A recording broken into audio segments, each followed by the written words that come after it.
नमस्कार किसान भाइयों, मैं Sawan Patidar farm prosperity solution private limited Sarathi, जो कि हम लोग खरगोन में काम करते हैं। और अभी हम इधर आंध्र प्रदेश में भी हमारा कंपनी काम करता है। तेलंगाना, कर्नाटका, आंध्र प्रदेश, यहाँ पे हम लोग मिर्ची खरीदते हैं और इनपुट का सप्लाई करते हैं। अभी हम लोग जानेंगे कि गुंटूर में किस प्रकार से मिर्ची की खेती की जाती है। तो यहाँ की प्रैक्टिस क्या-क्या है फार्मर की, ये आपको हम लोग बताने का कोशिश करेंगे, क्योंकि यहाँ की जो मिर्ची है ये बहुत ही फेमस है। जैसे एशिया में इसका बहुत डिमांड है, इसके कलर और तीखेपन की वजह से कई देशों में इसका डिमांड रहता है, यहाँ से एक्सपोर्ट होता है। और जो कि हमारा खरगोन है, खरगोन में भी जो निमाड़ का जो मिर्ची है उसका डिमांड काफ़ी रहता है। तो अभी मैं बताऊँगा आपको यहाँ के किसान की क्या-क्या प्रैक्टिस है और वो किस प्रकार से खेती करते हैं, कौन सी वैरायटी होती है। तो अभी हम जानेंगे पहले खेती है। वहाँ पे किसान बीज देता है। जैसे हम लोग क्या है डायरेक्टली पौधा लेके आते हैं, यहाँ थोड़ा उल्टा है। यहाँ किसान बीज लेके नर्सरी में देता है और नर्सरी वाला उसकी सर्विस रहती है। 60 पैसे प्रति पौधा उसको पड़ता है, किसान को 60 पैसे देना पड़ता है। वो पौधा उगा के अपने को दे देगा। अब हम बात करेंगे यहाँ पे नर्सरी ट्रांसप्लांट कब होती है। नर्सरी ट्रांसप्लांट यहाँ पे सितंबर में होती है। सितंबर अभी जैसे हम लोग आए हैं, तो अभी आज डेट हुआ है 2 जनवरी 2025। आज की डेट में फसल की कंडीशन बढ़िया है। आप देख भी सकते हैं कितना हरा भरा खेत है। और ये फसल अभी हुई है 120 दिन की। यहाँ पे पूरा रेड होने लग गया है माल, आप देख सकते हैं किस प्रकार से चालू हुआ है। और ये अभी हम जो खड़े हैं ये अलग सेगमेंट है, ये बैडगी वाला सेगमेंट है। वैरायटी 355 है। अब हम बात करेंगे यहाँ पे ट्रांसप्लांटिंग कैसे की जाती है और कितने पौधे लगते हैं। यहाँ पे अगर देखें तो 1 एकड़ में 13,000 या 15,000 पौधे लगते हैं, 13 से 15,000 के लगभग।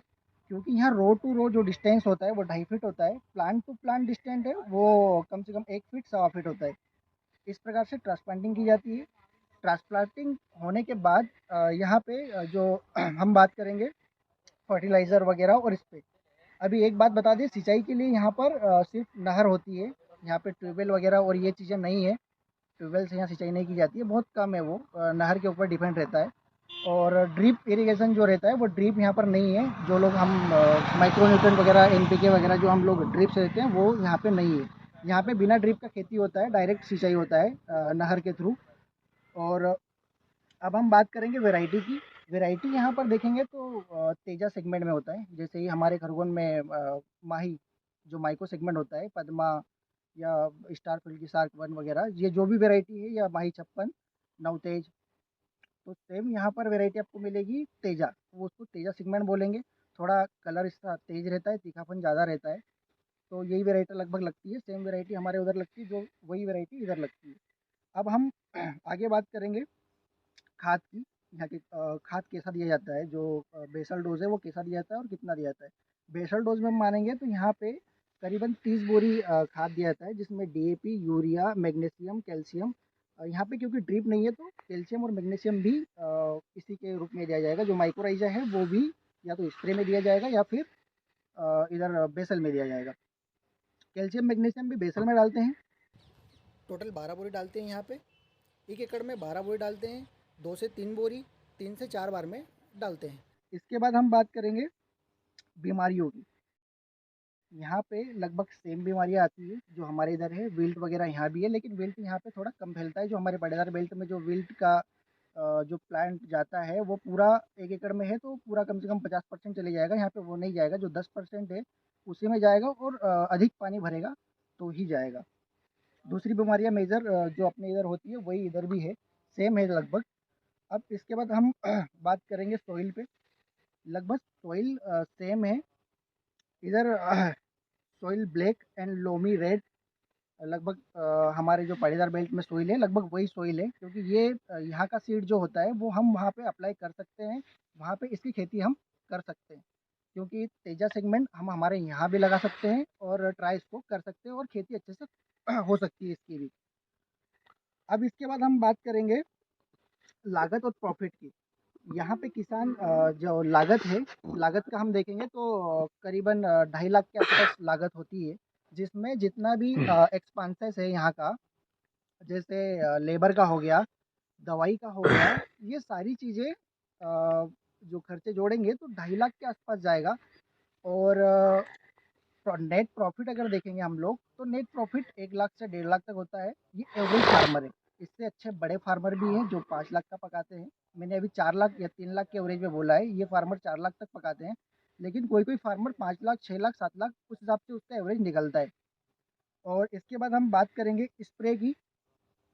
तो स्प्रे यहाँ पर हफ्ते में 1 या 2 बार किया जाता है, जो कि नॉर्मली स्प्रे रहता है हफ्ते में, या फिर वेदर को देखते हुए कि यहाँ कौन सी बीमारी हो रही है, कौन सी नहीं हो रही है, इस हिसाब से यहाँ पे स्प्रे किया जाता है। इसके बाद जो केमिकल की बात करेंगे तो केमिकल यहाँ पर सेम केमिकल यूज़ करते हैं जो लेकिन ब्रांड अलग रहेगा। कंपनी लगभग एमएनसी कंपनियाँ सभी हैं यहाँ पर, बायर, सिजेंटा, आयल, यूपीएल, टाटा, ये दवाइयाँ सभी यूज़ होती है। इसके अलावा जो अलग कंपनी रहती है या स्मॉल कंपनी है वो ब्रांड अलग रहता है। केमिकल सभी कंपनियों का सेम रहता है। इसके अलावा बाकी कंपनियाँ और भी बहुत सारी है, आपको देखने को मिल जाएगी। और बात करेंगे यहाँ पे जैसे हमने सुना था कि यहाँ पे सुखाने का कुछ तरीका कुछ अलग होता होगा रेड चिली का, लेकिन सुखाने का तरीका सेम है। यहाँ पे कोई डिफरेंस नहीं है कि इसको सुखाने की वजह से यहाँ का कलर चेंज होता है, ऐसा कुछ नहीं है। आप जब भी देखोगे आपको सुखाने के लिए सेम अपन जिस तरीके से वहाँ पे सुखाते हैं हमारे खरगोन में, हम लोग वैसे ही यहाँ पे भी होता है। अच्छी जगह देख के डाल दिया जाता है नॉर्मली। अब बेचते वक्त हम रेट की बात करेंगे तो रेट इधर किसान क्या करता है, जैसे एक तो हरी का व्यापार नहीं करता है, वो हरी नहीं बेचते हैं यहाँ पे। तेजा सेगमेंट में किसी भी प्रकार का हरी मिर्च नहीं बिकता है, वो सीधा रेट बिकता है। और रेट के बाद फिर हम बात करेंगे कि रेट भी वो कब बेचता है।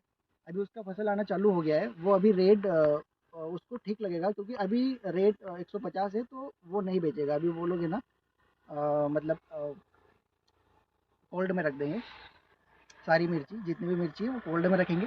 सही रेट आने पर 180 या 90 के रेट आने पर वो यहाँ से माल निकालेंगे, क्योंकि यहाँ की मंडी में अगर देखा जाए तो 10 महीने तक कंटिन्यू माल आता रहता है। यहाँ से छोटे से लगाकर बड़ा किसान, हर किसान सभी माल कोल्ड में रखेंगे। अगर रेट सही है तो ही बेचेंगे, तो उसके अलावा माल नहीं बेचेंगे, सही रेट आने पर ही बेचेंगे। अब बात करेंगे हम लेबर की, कि लेबर कॉस्ट कितना होता है और लेबर की क्या किसान कुछ समस्या है लेबर की या नहीं है। जो हमारे यहाँ लेबर की समस्या अधिक आती है, तो लेबर इधर कम से कम 8 से 10 रुपये किलो के हिसाब से टूटता है। अगर देखें तो हमारे इधर लगभग हम 7 रुपये या 8 रुपये के आसपास हम डंडी कट करवाते हैं। तो यहाँ पे लेबर कॉस्ट है 8 से 10 रुपये, और यहाँ पे डंडी कट नहीं होता है। वो जो मार्केट है गुंटूर मार्केट या गुंटूर मंडी है, वहाँ पे सिर्फ डंडी वाला माल बिकता है। किसान इधर से डंडी कट करके नहीं देता है।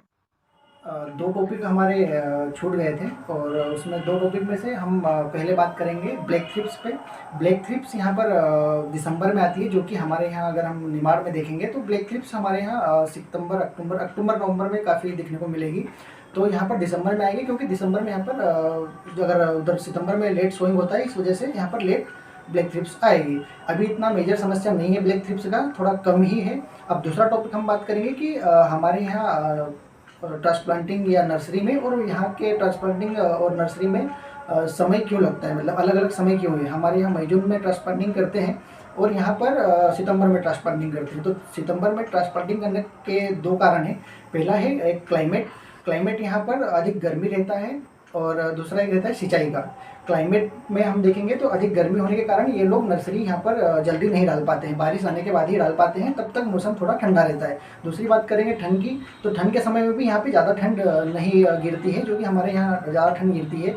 और एक दूसरा समस्या जो पानी का मैंने बताया, पानी में यहाँ जैसे नहर से पानी आता है, तो नहर का पानी बंद हो जाता है अप्रैल में। उसके बाद ये लोग बारिश जब आएगी तभी वहाँ पे नहर में पानी छूटेगा, और पानी की समस्या भी रहती है, इस कारण भी यहाँ पर नर्सरी लेट उगाई जाती है। इसके अलावा दूसरा कोई इसका रीज़न नहीं है। और मैं सभी किसान भाइयों का बहुत धन्यवाद करना चाहूँगा। अगर आपको ये जानकारी अच्छी लगी हो तो मेरे फार्मर इंडियन चैनल को सब्सक्राइब करें, लाइक करें और शेयर करें, ताकि आगे भी हम आपको अलग अलग राज्यों की अलग अलग फसलों के बारे में जानकारी देते रहेंगे, और हमारा वीडियो आपके तक पहले पहुँचे।